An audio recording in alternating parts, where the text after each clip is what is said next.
Bonjour, bonjour, c'est Aurélie de Brito ou Lily Belle Lune pour les intuitions de Lily Belle Lune. Donc aujourd'hui, on va regarder un petit peu l'analyse des prénoms. Donc, analyse de prénoms Marie, mais aussi dans Marie, il y a Maria, Maryse, Marielle, tous les dérivés. Myriam aussi, Marie. Alors après, il y a des prénoms composés, mais j'en ferai une spéciale pour Marilyn par exemple. Puisque c'est un prénom, il y a Marie et il y a Lynn. Donc on fera un spécial, mais il y a Myriam aussi, ou Myriam, Mariam, des choses comme ça. Puisque Myriam, Myriam, c'est plus d'origine arabe, alors que Marie est plus d'origine française, ou Maria espagnole, portugaise, etc. Donc, mais c'est le dérivé du même prénom, comme Maryse, etc. Donc, à qui on pense quand on pense à Marie? En priorité, bien sûr, on pense à la mère de Jésus. Donc, Marie, on voit, il y a aussi, si on fait un petit peu l'anagramme, Marie, ça veut dire aimer. Donc, la bien-aimée du céleste, ou aimer de façon, la personne qui a aimé son fils, qui a aimé Jésus. Et on imagine quelqu'un qui a porté la création, qui a porté dans son ventre. Voilà, qui transmet aussi les valeurs, etc. Donc Marie, Marie. On peut imaginer un petit peu, on voit rire, le rire, quelqu'un qui est joyeuse, qui va rire avec les enfants, qui va leur transmettre la joie. Et le côté bien-aimé, appropriation, possession, ma Marie. Qu'est-ce qu'on entend aussi au niveau du langage des oiseaux? Marie. On entend époux, épouse. Donc Marie est une épouse ou quelqu'un qui cherchait un époux. Quand on regarde un petit peu dans l'histoire, par exemple dans la Bible, on voit que Marie était quelqu'un qui cherchait un mari, puisqu'elle était en fait pure quand elle a créé Jésus. Donc elle a été enfantée par Dieu d'après la Bible. Dans le Coran, c'est aussi validé, je crois qu'il l'appelle Myriam ou Myriam. Un truc comme ça, puisque pour eux, Jésus, qu'ils appellent Issa, serait un prophète. Voilà. Mais bon, au niveau, en tout cas, ce qui est intéressant, c'est pas forcément la religion en elle-même, mais c'est la transmission d'idées. Puisque nous sommes tous reliés avec des idées. Un prénom induit une idée qui est générale, qui est un petit peu dans tous les esprits, sans forcément le citer. Il y a une idée comme une image, comme quelque chose de schématique qui revient. Quand on pense à Marie, on voit bien une mère, la mère universelle, l'idée d'une mère réconfortante. On voit un petit peu celle qui porte la création, un petit peu, Marie. Donc, est-ce qu'on imagine Marie, rit, Marie oui, donc quelqu'un qui rit ou qui n'a pas ri, parce qu'il peut avoir les deux. Parce que elle avait une vie quand même assez dure, puisqu'elle était quand même totalement dévouée à Dieu. Mais du coup, elle n'a pas eu une enfance classique, Marie. Donc, il y a ça aussi. Où c'était l'épouse, le mari, mais l'épouse de Dieu, on peut dire aussi, pour certains. Dans certains, ils le voient comme ça.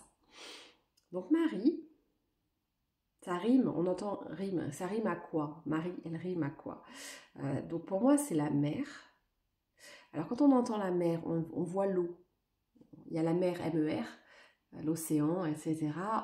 L'eau qui a plein d'émotions, enveloppante. La mer, mais il y a aussi en dualité l'amertume. Donc selon la mer que nous avons eue, on peut voir la mer côté enveloppant, douillet, etc., qui nous berce, etc. Et il peut aussi avoir le côté amer si on n'a pas eu une mère, Marie, qui est représentative. Il y a les deux dualités dans le prénom Marie. Puisque Marie, finalement, a été la personne qui a éduqué Jésus dans la Bible. On voit la personne qui lui a donné des repères, mais pas au niveau père, au niveau mère. Donc dans mère, on voit quand même le côté haut émotion, l'émotionnel, le côté doux quand même normalement. Doux et amer, c'est un peu la dualité des deux perceptions de ce prénom, s'il est bien incarné ou pas bien incarné. Donc pas bien incarné, ça serait plutôt la mère, alors que normalement, si on regarde au niveau langage des oiseaux, il y a l'amertume, ou plus loin, mère, la vraie mère. Donc en fait, s'il est bien incarné, c'est une bonne mère. S'il est mal incarné, ça va être la mère, l'amertume. Il y a les deux opposés. Donc quand on voit un petit peu dans les prénoms Marie, Maria, ça pareil. Maryse, Marielle. Yel, il y a, dans le L, quand on entend deux L, on voit le côté angélique. Il y a le côté L, féminin, mais elle aussi céleste. Donc, il y a tout ça. Maryse, on imagine quelqu'un qui se hisse, Voilà. Donc, alors, dans Marie, ou Myriam aussi, donc le prénom Myriam, c'est pareil, en fait, c'est aussi Marie. Myriam, on entend à la limite en anglais I am, je suis. Donc Marie, je suis Myriam, je suis la mère, celle qui est là pour porter les enfants, pour enfanter et pour les éduquer surtout. Donc dans Marie, on m'avait dit une chanson qu'on n'aimait pas, c'était Ma rue, mais quelque part la rue abrite les gens, abrite les maisons, c'est le côté accueillant, la maison. Marie, on voit la maison. Il y a un peu de tout ça. Donc Marie, rivage, on imagine des rivages sur la mer. Donc quelque chose qui nous ballotte, mais qui nous berce, qui est accueillant et doux. Une eau qui est rafraîchissante, quelque chose qui apporte des minéraux. L'eau, on a besoin de boire pour se sentir bien.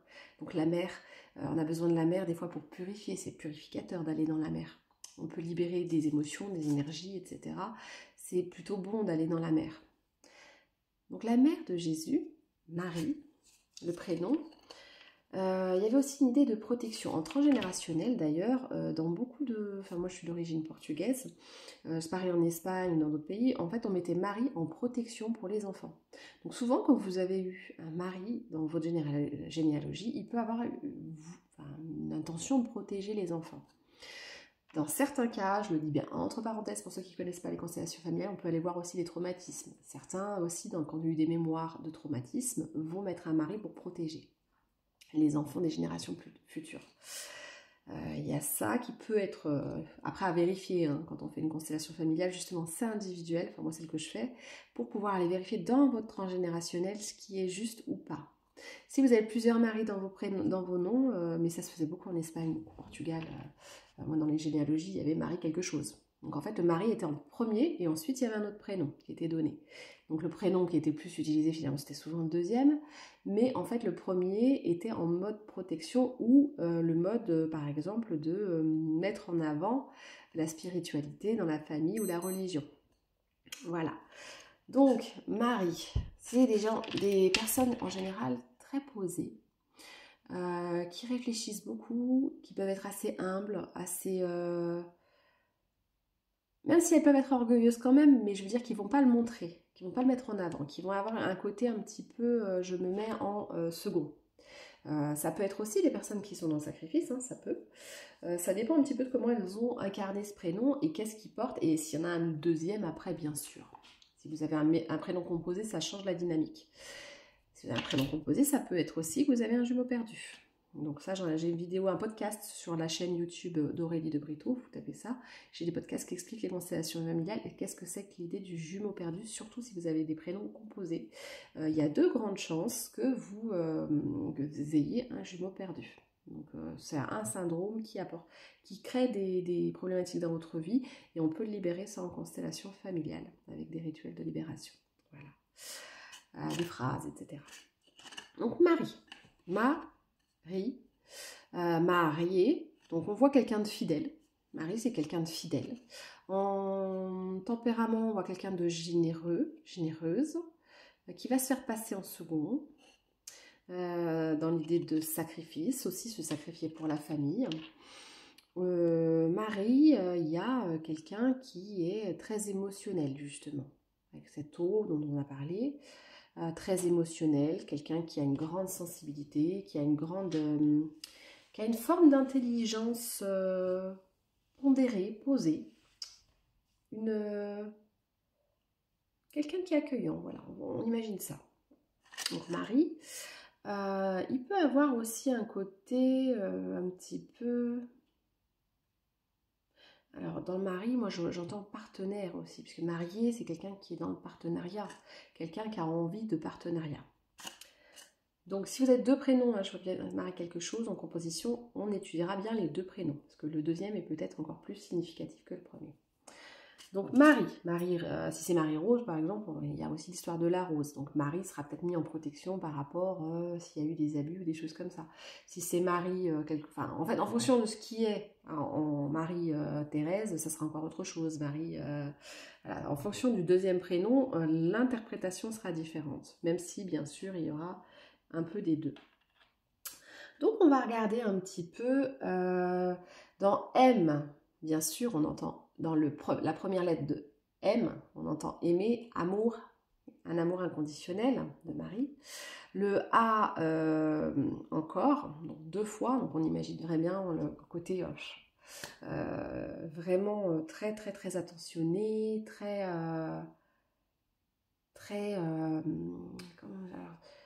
attentionné, mais de manière un petit peu délicate quand même. On imagine une façon féminine d'accueillir. Douceur, de yin, voilà, l'énergie yin. Alors, quelqu'un qui a quand même besoin d'air. Le I qui est tourné un petit peu vers qui a besoin d'introspection aussi et d'aller vers le monde. C'est ça, il y a un peu les deux. Donc, Marie, il y a un peu les deux. Donc, on voit un petit peu cette personne qui représente la mère inconditionnelle, hein, la mère du monde, la mère de tous. Et puis, on imagine aussi que dans Marie, il y a aussi cette touche d'humour qu'on a besoin d'avoir dans notre vie, cette touche d'humour qui peut-être un second degré ou des paroles qui peuvent tomber à pic, peut-être presque acérées des fois, hein, mais juste. Voilà, quelqu'un qui a l'impact, qui voit et qui cible juste. Voilà. Donc, dans Marie, ou Maryse, vous voyez le côté de se hisser vers ses objectifs, Maryse. Marielle, elle, donc il y a les petites ailes, quelqu'un qui a des petites ailes, donc un petit ange en fait. On imagine Marielle, quelqu'un qui a un peu des énergies angéliques, un petit peu. Marielle, ça sera quelqu'un qui sera coucouné, qui aura l'énergie de la mère inconditionnelle et qu'en plus, qui sera connecté au céleste. En sachant dans les prénoms, quand il y a un L, des fois, c'est que aussi au niveau transgénérationnel, il y a eu une perte de bébé avant. Parce que le L, ça peut être aussi des enfants qui sont remontés.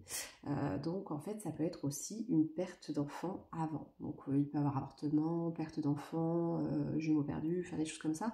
Et qui peuvent se retrouver dans le transgénérationnel qui a besoin aussi de libérer en constellation familiale pour ne pas porter le poids d'un gisant, des choses comme ça. Donc, je vous mettrai mes coordonnées en bas.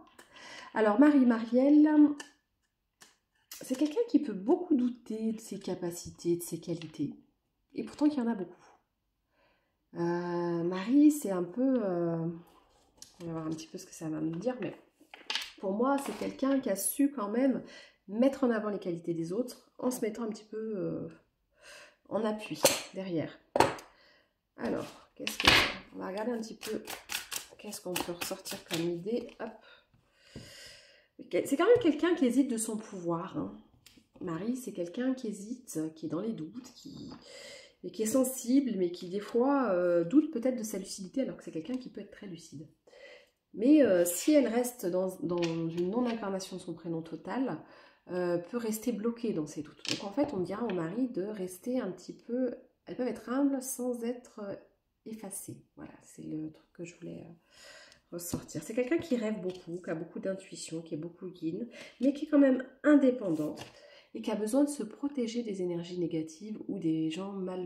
qui ne la feraient pas rire, justement. Marie, elle a besoin de rire. Donc, s'il y a des gens qui ne la font pas rire, Marie, elle peut se fâcher très fort hein, aussi. Hein. Elle peut être en défense, ça peut être quelqu'un qui se fâche très fort. Mais quelqu'un qui a des idées quand même bien arrêtées, qui peut être un peu aussi dans l'insouciance, l'envie de faire d'autres choses plus légères. Et c'est des personnes très généreuses. Marie est quelqu'un qui a beaucoup de pouvoir, qui est très curieuse et qui est quelqu'un qui a des énergies de l'enfance, hein, qui est là vraiment pour faire grandir les enfants, pour leur donner un petit peu l'équilibre. Dans la matière, elles ont le côté où elles ont besoin d'être des mères reconnues quand même, qu'on reconnaisse un petit peu tout ce qu'elles font. Si elles n'ont pas bien incarné leur prénom, par contre, elles peuvent être plutôt dans l'instabilité, dans cette dualité de ces doutes, et peut-être être en dualité sur leur période sombre et sur leur période optimiste. Donc en fait, varier un petit peu dans ces deux pôles, tristesse exacerbée et optimisme. Ça peut être un petit peu, si elles sont incarnées ou si elles ont encore des blessures de l'enfance qu'elles n'ont non résolues, il peut avoir un petit peu ce besoin d'éclairer les choses et ce besoin de discernement pour aller vers vraiment leur incarnation de prénom, femme indépendante, qui sait porter sa famille, qui est efficace, déterminée et qui sait progresser. Ça, c'est la Marie qui a totalement utilisé son prénom et qui a été jusqu'au bout. D'ailleurs, souvent, quand on n'a pas vraiment encore incarné notre prénom, on va souvent nous appeler autrement que notre prénom. Des fois, on va nous donner des petits noms. Des petits noms qui vont ou être... alors des fois, ça peut être des petits noms mignons, mais des fois, c'est aussi rédhibiteur, puisque finalement, ça montre qu'on n'a pas tout à fait incarné l'adulte en nous. Et ça peut rester un petit peu dans un côté mignonnet, où on reste un petit peu enfant, où on n'a pas encore... voilà. Et on a été peut-être plus dans la déception de ne pas réussir à incarner totalement notre prénom et rester dans ces indécisions-là, dans cette dualité. Donc en fait, on dit de sortir des doutes pour être plus lucide, parce que normalement, le pouvoir de Marie, c'est très lumineux. Hein. D'ailleurs, quand on demande protection à Marie, pour ceux qui sont dans les énergies christiques et compagnie, c'est très très fort. Hein. Alors même sans parler de religion, hein, on peut être dans la spiritualité sans forcément être collé à une religion. Hein. Ça, je n'ai pas de religion précise. On peut être très varié sur ce sujet. De toute façon, quand on voit que ce soit le Coran, que ce soit la Bible ou autre, les origines souvent des prénoms sont les mêmes. Ce qui compte, c'est donc les archétypes que ça va nous rappeler. Donc, on imagine quand même quelqu'un qui a du pouvoir, mais en douceur. Donc, pour moi, les Maries sont des femmes qui sont dans le pouvoir en douceur. Et ce qui est assez surprenant, c'est que le mari, on entend justement mari au masculin. Donc, alors pourtant, ça représente le féminin sacré quelque part, et en fait, on entend un mari masculin. Donc, il y a un petit peu cette dualité entre ce pouvoir. Donc, le mari a plutôt normalement le pouvoir masculin, mais une Marie, finalement, c'est l'épouse de son époux qui relie en fait, on entend dans Marie, qui relie un petit peu, qui relie les deux pôles, donc qui relie le côté masculin et féminin avec un pouvoir en douceur. C'est la main de fer dans le gant de velours. Donc voilà, il y a ce côté pouvoir, mais tout en incarnant la douceur. Donc la mère, en général, on a quand même peur quand on se fait disputer par sa mère, il y a l'autorité dedans. Alors il y a bien un pouvoir et une autorité, mais avec fermeté et douceur. Donc voilà un petit peu ce que représente la Marie. On imagine quelqu'un d'un peu magique, hein, qui arrive à penser les blessures de ses enfants, qui arrive à jongler sur l'aspect familial, professionnel, etc. On voit une Marie un petit peu indépendante et forte qui a beaucoup de foi. Donc Marie, on imagine toujours quelqu'un qui est déterminé dans le sens où elle a ces croyances en quelque chose, que ce soit professionnel, que ce soit spirituel, que ce soit autre, mais ces croyances en une famille unie, ces croyances, voilà, qu'il peut avoir une force comme ça, protectrice dans ce prénom. Donc pareil pour les Myriam, pareil pour les Myriam et tous les dérivés, Marie-Lise. D'ailleurs, je suis en train de demander Myriam, j'ai regardé au niveau étymologie si ça correspond à Marie. Marie, je sais que c'est mère. C'est mère et que en anagramme, c'est aimer. Donc, on va regarder un petit peu l'étymologie de Myriam, si ça me dit la même chose. Alors, de Myriam. Par exemple, Myriam. Alors, Myriam, il y a aussi la mire, ce qu'on regarde, ce qu'on mire. La mire en étranger, ça peut être aussi mirar, regarder. Donc, quelqu'un qui voit au-delà, qui a les yeux perçants, qui comprend des choses. Donc, il y a aussi ça. Donc, Myriam, c'est en hébreu et en arabe. En français, il y a les tout. Alors, du coup, on va regarder la signification de Myriam. L'étymologie du prénom Myriam, celle qui élève. Donc, ça correspond bien à Marie. Hein, ce prénom correspond à la forme hébraïque et originelle de Marie, chère. Ah, une personne chère, aimée, chère à mon cœur. Donc, voilà ce que l'étymologie. du prénom, donc c'est bien relié à la Vierge Marie. Donc Myriam aussi. Et Myriam en arabe, c'est bien la mère. Donc c'est pareil, c'est la même chose. Vous voyez, que ce soit dans une langue ou une autre, finalement, le sens est souvent commun. Donc on a bien des sens communs à tout. En fait, c'est mondial finalement et que ça, selon la religion, il n'y a pas d'importance qu'on en ait ou qu'on n'en ait pas. En fait, il y a bien un archétype qui ressort selon le prénom. Après, ce qui est intéressant de savoir, c'est au niveau de votre transgénérationnel, si vous avez des maris, même des hommes qui peuvent s'appeler Marie, il y a Jean-Marie par exemple. Il y a, alors Jean-Marie, c'est le total des deux prénoms, le Jean et le Marie. Voilà, les prénoms basiques, mais qui ont une vraie signification, une symbolique biblique. Après, Marie, il y en a plein en fait. Hein. Il y a des filles de Marie, il y a des. Je sais que j'ai eu un client, c'était. Enfin, oui, il y a des prénoms comme ça, Luc Marie ou des choses comme ça. Il y a plein de significations en fonction si c'est le premier ou le deuxième. Si vous avez un prénom composé féminin et masculin, ça peut aussi vouloir dire que vous avez un jumeau perdu qui était du sexe opposé ou que vous avez dans votre généalogie, juste avant vous ou juste après, en fait, non, plutôt avant, un bébé qui a été perdu, avortement spontané ou naturel ou autre, qui était du sexe opposé au vôtre. Donc si c'est Marie-Jean, Marie-Jeanne, ça peut être deux filles. Si c'est Marie-Jean, voilà, ça peut être un fille-garçon. Si c'est Jean-Marie, vous voyez, on représente un petit peu la dualité entre yin et le yang, quelqu'un qui a les deux polarités. Et peut-être que dans votre généalogie, vous avez dans votre généalogie quelqu'un qui a ce prénom. Et qu'on vous transmet, donc dans votre transgénérationnel, une mission ou une intention dans votre vie, quelque chose qu'on n'a pas réussi à accomplir ou pas a réussi à finir. Donc c'est important de savoir en constellation familiale, on peut voir un petit peu tout ça pour voir ce que vous portez, pour pouvoir aussi en tirer les forces, mais aussi libérer ce qui ne vous appartient pas ou qui est un peu difficile à porter pour rien, parce que si ça ne vous appartient pas, des fois on n'a pas besoin aussi de le porter. Donc voilà, on peut faire ça comme travail en constellation familiale individuelle. Donc ceux qui sont intéressés, ma chaîne YouTube Aurélie de Bretto, vous regardez, il y a plein de podcasts qui vous expliquent un peu ce que c'est. J'ai aussi des petites vidéos qui vous montrent sur le plateau comment je fais, c'est dans l'eau. Et pour tout ce qui est prénom, etc., voilà, on peut en fait trouver votre prénom par rapport à votre arbre généalogique et par rapport à la signification qu'il avait dans votre famille. Si c'est votre père, votre mère qui vous l'a donné, un grand-père, une tante, il y a en fait des rôles différents et ça va faire des interactions encore plus particulières et on va pouvoir voir vraiment pour vous. Donc si ça vous intéresse, je mettrai mon adresse mail et également l'autre chaîne. Vous pouvez taper sur YouTube et mon numéro de téléphone pour ceux qui ont envie de faire une constellation familiale par WhatsApp ou en ligne. Donc voilà, sur Google Meet.